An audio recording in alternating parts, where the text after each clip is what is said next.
this video, I'm going to show you my Dragonology book that's part of the Ologies series by Dugald Steer. I love this book. I found it. I had this as a kid, and it definitely inspired me to make some of my own books like this, so I wanted to show it to y'all because I think it's really cool. You have this beautiful foil image of a dragon on the cover, and these little ruins around the top, and pretty artwork. I love these little stones in the cover. So here's our inside. Dr. Ernest Drake's Dragonology, the Complete Book of Dragons. The Secret and Ancient Society of Dragonologists. Illustrated. Here we have a little Ernest Drake's library card. And then underneath is a little note.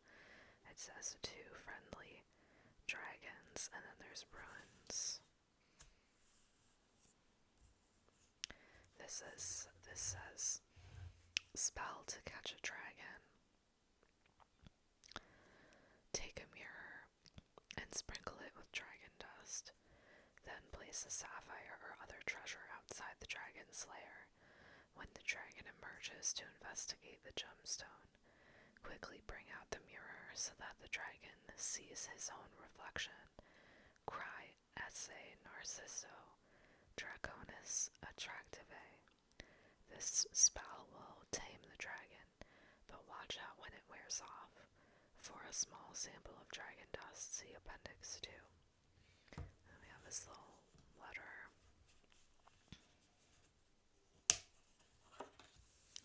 I love that it has this,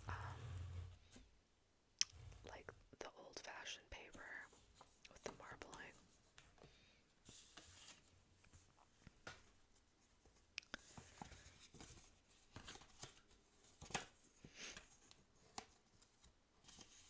Sorry, I'm a little under the weather today, if you hear me sniffling. So this is a letter from Dr. Ernest Drake from April 1904. Dragonology is the proper study of the dragonologist or student of dragon lore. Since the occasion when Merlin found two mighty dragons fighting each other beneath the castle of King Nordicuru, dragonology has been the study of magicians and students of the arcane sciences the world over. So, he's saying the important thing about this knowledge, the knowledge of dragons should never be used against them. Dragons are rare, so we have to protect them. I'm putting my knowledge of dragonology down so that you can learn about dragons and help them to stay concealed. I've lived long among dragons, but my life is almost over, and my final accomplishment as a dragon master is to pass on this knowledge to someone worthy of its keeping. So that's the premise of this book that you're reading. A textbook written by Ernest Drake, who was a master dragonologist.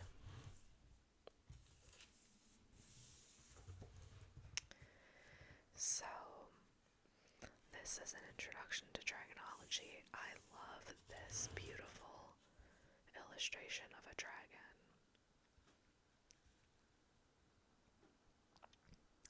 They're saying that this is a European dragon,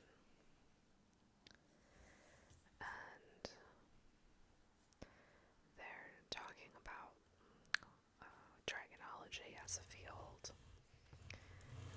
And here's the 5 F's of dragonology: fieldwork, foresight, forwardness, frankness, and fatalities. Unless these are avoided, the student will make little progress.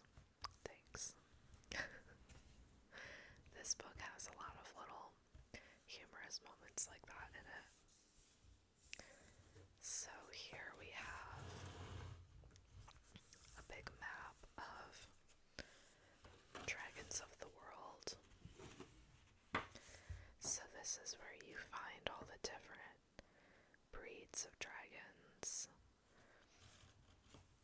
And then on the sides, we have these neat illustrations of the different habitats of dragons.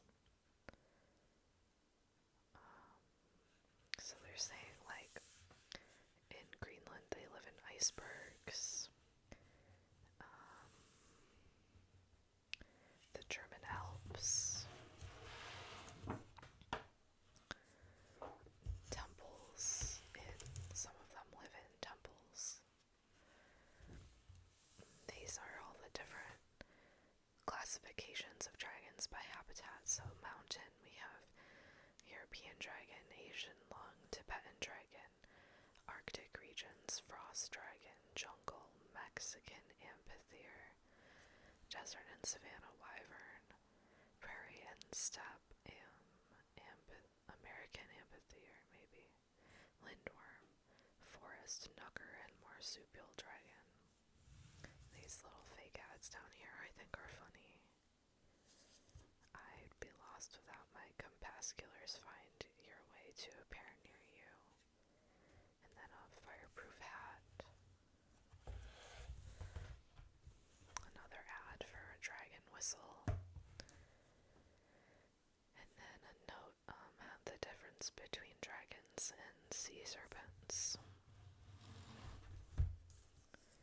Oh, dragons and serpents, I guess. Yeah. Now we're getting into the different species of dragons. So this is about the western dragons, the knucker, the European dragon, and the frost dragon.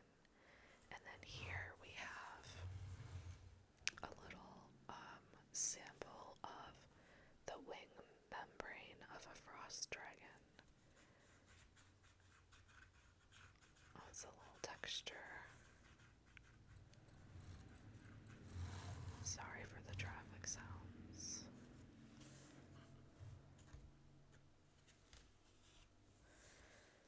Now we have the eastern dragons, the Tibetan dragon, the lindworm, the Chinese lung, and this is shed skin from an Asian lung 250 years.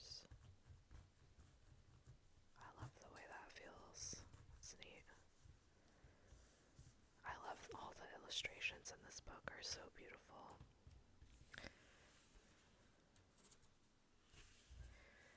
These are other dragons, wyverns, phoenix. That's not a dragon. I guess they're just saying this is like, oh, they're saying that there was a fossil discovered that people thought was a dragon, but really it was a phoenix. And this is a wing membrane from a marsupial dragon. It's I guess it's a little hard for me to show you with my camera set up because it's a little far, but it reminds me of scrapbooking paper, actually.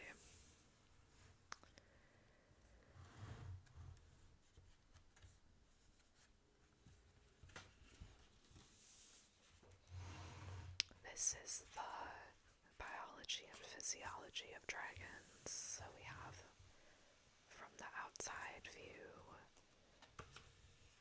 and then the muscle system, and then the bone skeletal structure of dragons, and this is how they breathe fire. So this from the outside is what they look like, and then they have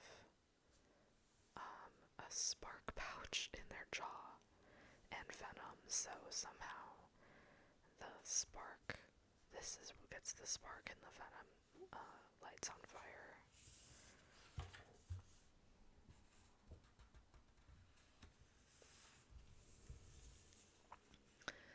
This is their life cycle. So this is like the egg development throughout so they're saying that it takes 24 months for the egg. Oh, it takes 36 months for the egg to hatch. So, 3 years, is that right? And they're saying that the difference between a female and a male, you can like flip back and forth, they look pretty much the same. But the tail is different. The female has a narrower tail. And then this is how long they all live. So a human, they're saying, lives to 70, a knucker 120, amphitheater 250, European 300, and a Chinese lung lives an unknown amount of time, but over 400 years.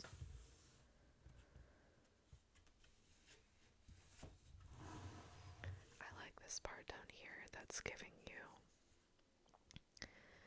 tips on how to raise a dragon yourself.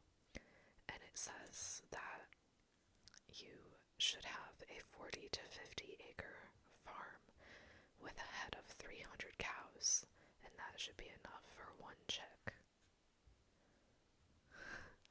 And then you should use small treats like dogs, cats, mules, geese as rewards for house training, as a chick learns that setting fire to your home is not acceptable behavior.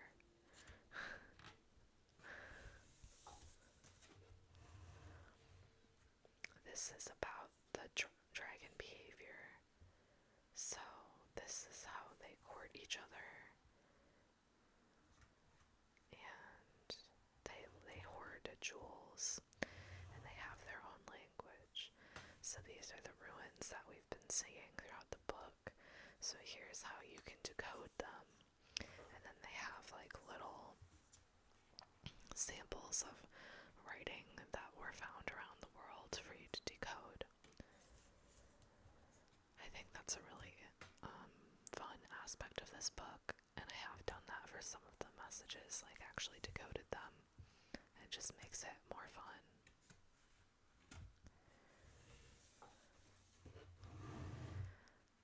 This is how you find and track dragons, and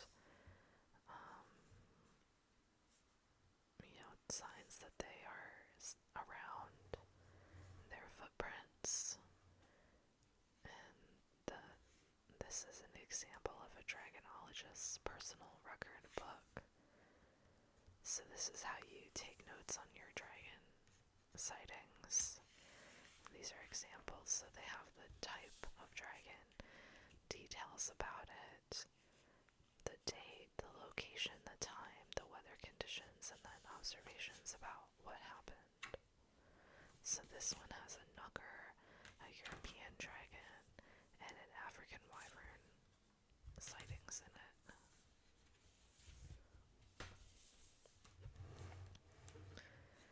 So apparently you can tame dragons so that you can ride on their backs and fly with them. And so this is talking about how you do that. And then a key part of befriending a dragon is that you have to know how to. They love word games and riddles, so you have to be able to outwit them to gain their respect. So these are examples of riddles for you to solve. And then there's also answers in the back, so you can actually know what the answers should be, which I appreciate.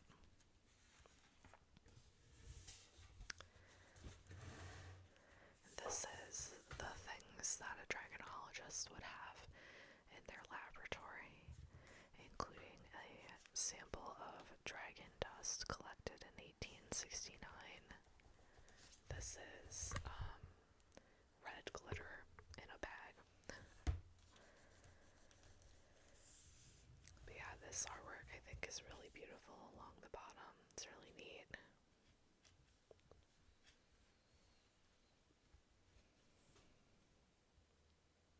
They're saying, man, it's a lot of like dragon parts that would be in the lab because they have magical properties. So here they're talking about the dragon's eye.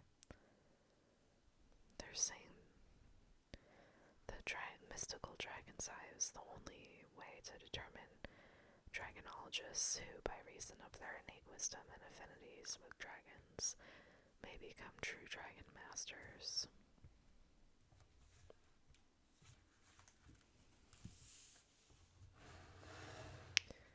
Useful spells and charms. Here's the dragon dust. So you can become invisible. You can summon a dragon. You can apply heat resistance. You can tame a dragon. This is the talisman of Master Merlin.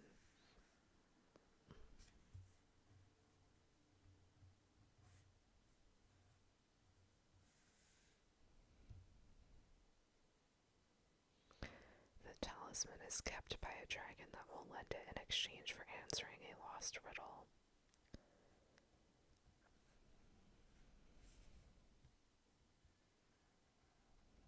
And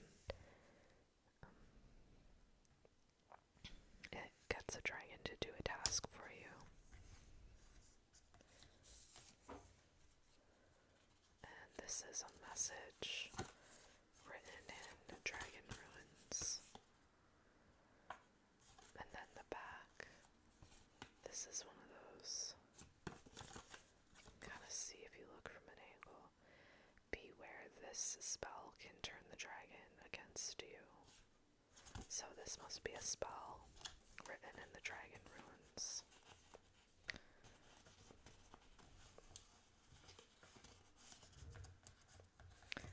I love these little additional items in these books. Dragonologists and dragon slayers of history: Merlin, Ambrosius, Edward Topsell, Marco Polo, George of Cappadocia, Beowulf, Fu C, the first recorded dragonologist. And this is the afterword, the work of a dragonologist. Be prepared, be secret, learn what you can. Knowledge and ignorance.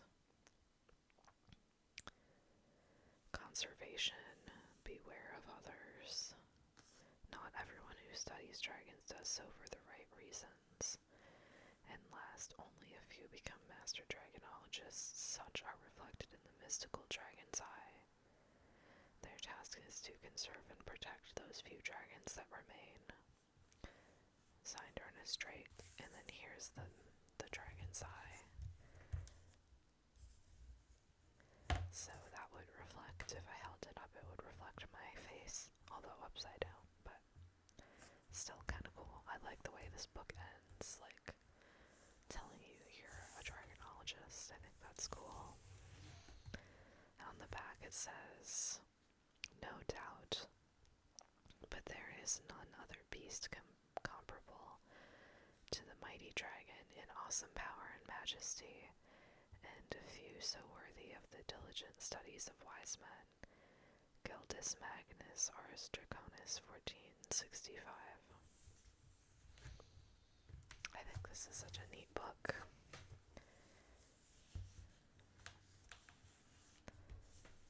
This book is what kicked off my interest in the Ologies series, and I'm very happy to own it again as an adult. So I hope that you enjoyed going through this book with me, and that it brought some calm to your day, and I'll see you in